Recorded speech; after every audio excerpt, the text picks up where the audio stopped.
So let's talk about what those different subjective effects are. Again, this is going to vary depending on whether or not people are ingesting sativa varieties of cannabis. Just to remind you, those tend to be elevated. Mood, alertness, talkativeness. People who take sativa varieties tend to talk a lot more than they would otherwise. Again, there are exceptions to this. Of course, there are exceptions. I'm sure there are people out there shouting, although I guess if you're the quiet people who don't talk too much, you're probably not shouting, or if you're not doing it on sativa. Joke intended. But in any event, there are exceptions, but there are also general rules. And the sativas tend to meet people sort of mood elevated, energetic, again, the sort of head high. And indica varieties tend to do the opposite, more of a sedative, relaxant, etc.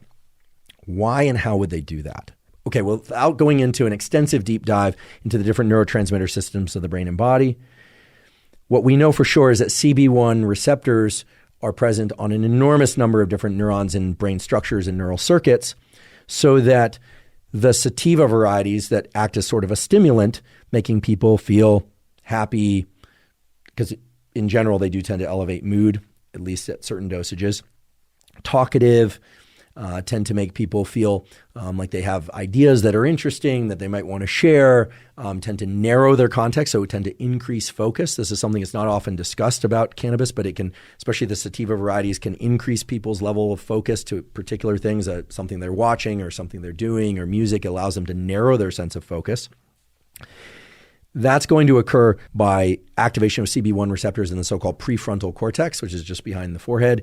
And the prefrontal cortex acts as a strong modulator of so-called limbic circuitry and other circuitry that is more stress-oriented. The way to think about the stress and limbic circuitry, such as the amygdala, which many people have heard about, is that they aren't really circuits for fear and stress.